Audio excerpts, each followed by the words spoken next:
اگلا جو موضوع ہے وہ ہے ہمارے پاس روایتی تعلیم بمقابلہ ہنر. یعنی یہ تو میں نے یہاں پر تھوڑا چھوٹا کر کے سلائڈس میں تھوڑا سا بہت تفصیل سے نہیں بتایا جا سکتا. تو یعنی بتایا ہوا ہے کہ روایتی تعلیم کون سی ہوتی ہے اور ہنر کیا ہوتا ہے. ہنر اسکل کو کہتے ہیں. کسی بھی آپ کے پاس ہنر کا ہونا جو ہے وہ جو ہے بہت ضروری ہے آج کل. روایتی تعلیم کیا ہوتی ہے اور ہنر کیا ہوتا ہے. انٹروڈکشن میں یہ آپ بتائیں گے آج کل کیا کیا جا رہا ہے کہ روایتی تعلیم بچے صرف حاصل کرتے ہیں اور اس طرح سے ہم ملک میں بے روزگاروں کی ایک فوج جو ہے وہ تیار کر رہے ہیں. لیکن تعلیم کے ساتھ اگر اس کے برعکس یا اس کے ساتھ ساتھ یا تعلیم کے ساتھ اگر عملی ہنر بھی یا اسکلز بیسڈ جو ایجوکیشن ہے وہ بھی اگر ہم طالب علموں کو فراہم کریں کیونکہ جدید دنیا کی یہ شدید ضرورت ہے تو اس کے برعکس اس طرح سے ہم دونوں پوائنٹ آف ویو بتا سکتے ہیں. یعنی بات وہی آگی 4 پیراگراف آپ نے دونوں پوائنٹ آف ویو کو بیان کرنا ہے. آخر میں آپ آخری پیراگراف میں آپ اپنی رائے دے سکتے ہیں. آپ دونوں میں سے کسی ایک کو بھی چن سکتے ہیں, دونوں کو بھی چن سکتے ہیں. اس موضوع سے متعلق محاورات ہیں آسمان سے باتیں کرنا, اپنے پاؤں پر کھڑے ہونا, سونے پر سہاگا ہونا. یعنی جو قومیں ترقی کرتی ہیں وہ اپنے پاؤں پر کھڑے ہو جاتی ہیں اور تعلیم کے ساتھ اگر ہنر بھی آ جائے تو یہ سونے پر سہاگا کا کام کرتا ہے. ٹھیک ہے. اگلا موضوع جو ہے وہ ہے وسائل اور لاپرواہی. یعنی موضوع ہے معدنیات سے متعلق. ہمارا ملک معدنیات سے مالا مال ہے. معدنیات منرلز کو کہتے ہیں. نیچرل ریسورسز قدرتی وسائل ہو گیا. آپ نے پہلے ٹاپک کو جو ہے وہ ایکسپلین کرنا ہے, تمہید بتانی ہے کہ وسائل ملک معدنیات سے مالا مال ہونے کا کیا مطلب ہے, اگر نہیں ہوا تو کیوں نہیں ہوا, کیا کوئی غیر مطلب کوئی منصوبہ بندی ٹھیک نہیں تھی, لاپرواہی تھی حکومت کی یا کچھ بھی. تو اس طرح سے آپ اس میں بھی دونوں پوائنٹ آف ویو جو ہیں وہ ساتھ لے کے چلیں گے. اور اگر آپ غور کریں گے تو یہ تمام جتنے موضوعات میں نے لیے ہیں اس میں اسی طرح سے یہ ہے کہ آپ نے دو پوائنٹ آف ویو بیان کرنے ہیں. ضروری نہیں کہ آپ کو بالکل ایسے ہے, کبھی یہ بھی ہو جاتا ہے کہ ایک ہی پوائنٹ آف ویو پہ مضمون لکھنا ہو. تو آخری پیراگراف جو اپنی رائے ہے اس میں آپ جو ہے وہ تھوڑا مختلف انداز سے لکھ کے بتا سکتے ہیں کہ آپ نے مضمون کا جو فارمیٹ ہے وہ کس طریقے سے پورا کیا ہے. اس مضمون سے جو متعلق ہے محاورات جو ہیں اس سے وہ سونے کی چڑیا ہونا ہے, اونٹ کے منہ میں زیرہ ہونا, آنکھیں کھل جانا. سونے کی چڑیا کا مطلب ہے یعنی کوئی بے پناہ وسائل کا, جیسے عرب جو ہے وہاں پر تیل کے ذخائر ہیں تو ان کو سونے کی چڑیا کہا جاتا ہے. اونٹ کے منہ میں زیرہ جیسے ہمارے ملک میں جو بجلی اور گیس کی جو ہے جو اس کی ہونا ہے وہ اونٹ کے منہ میں زیرہ یعنی ضرورت بہت زیادہ ہے اور ہے کم. تو اس طرح سے آپ اپنی جو ہے وہ محاورات کو استعمال کرتے ہوئے اپنی لکھ سکتے ہیں. اگلا موضوع سوشل میڈیا کے اثرات ہے. آپ اس کے منفی اثرات بھی ہوتے ہیں اور پازیٹیو اثرات بھی ہوتے ہیں. منفی از نیگیٹو اینڈ پازیٹیو از مثبت. تو آپ یہ دونوں پوائنٹ آف ویو ساتھ ساتھ لے کے چلتے ہیں. ایک پیراگراف میں آپ اس کے اکارڈنگ ٹو یور ٹاپک جو بھی آپ کو ٹاپک دیا جاتا ہے اس کے مطابق اگر جو پہلے ببل پوائنٹ میں ہے اس کے اوپر آپ لکھیں گے اور پھر دوسرے پوائنٹ آف ویو پہ جاتے ہوئے درمیان میں آپ یہ لکھ سکتے ہیں کہ اس میں کوئی شک نہیں یا اس حقیقت سے انکار نہیں کیا جاتا یا باوجود اس کے کہ اس کے بہت سے فائدے ہیں لیکن ساتھ ساتھ یہ بھی ہے. تو اس طریقے سے آپ اپنا دوسرا پوائنٹ آف ویو بتائیں تاکہ آپ کے مضمون کے اندر ایک جو لنک ہے وہ ربط جو ہے وہ آپس میں نظر آنا چاہیے. کچھ اہم الفاظ ہیں وہ یہ ضرور آپ مثبت اور منفی تو آپ لوگوں کو ضرور یاد رکھنا چاہیے. یہ تو بہت ہی زیادہ استعمال ہو سکتا ہے کہیں بھی آپ کے. تو یہ تھوڑے تھوڑے الفاظ اپنی جو الفاظ کا جو ذخیرہ ہے یہ اپنی اس کو یاد رکھا کریں تاکہ یہ آپ کو فائدہ دے. یہ 3 محاورات آپ کے سامنے اس موضوع سے متعلق ہیں. منہ کی کھانا, 2 دھاری تلوار یعنی سوشل میڈیا جو ہے وہ ایک 2 دھاری تلوار کی طرح ہے یعنی دونوں طرف سے یعنی اس کے فائدے بھی ہیں اور نقصان بھی ہیں. چرچا ہونا, نام کمانا یعنی ہر جگہ مشہور ہو جانا. سوشل میڈیا کی وجہ سے لوگ جو ہیں وہ راتوں رات یا بہت جلد ساری دنیا میں مشہور ہو جاتے ہیں. تو اس طرح سے آپ یہ اپنے محاورات سے اپنی جو مضمون کو خوبصورت بنائیں اور اچھے نمبر حاصل کریں. اس کے بعد اگلا جو ہے وہ ہمارا آخری موضوع ہے اور وہ ہے سمندری آلودگی. آلودگی پولوشن کو کہتے ہیں, آبی آلودگی بھی کہتے ہیں, آب پانی. ٹھیک ہے. تو اس کے لیے بھی یہ تمام کچھ الفاظ ہیں، اچھے الفاظ ہیں جن کا آپ استعمال کر سکتے ہیں. موضوع کے مطابق 4 پیراگراف لکھیں.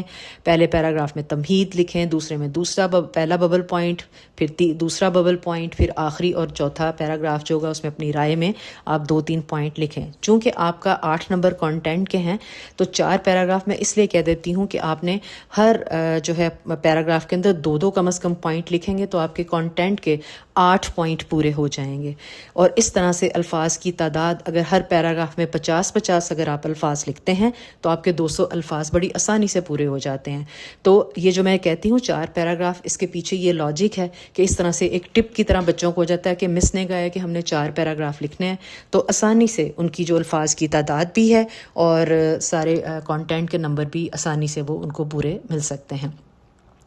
مضمون لکھنے کے بعد آپ نے یہ ضرور چیک کرنا ہے کہ آپ نے جو ببل پوائنٹ میں دونوں میں جو باتیں بتائی تھیں ان کو اچھی طرح سمجھ کے ہی آپ نے لکھا ہے ان کے مطابق.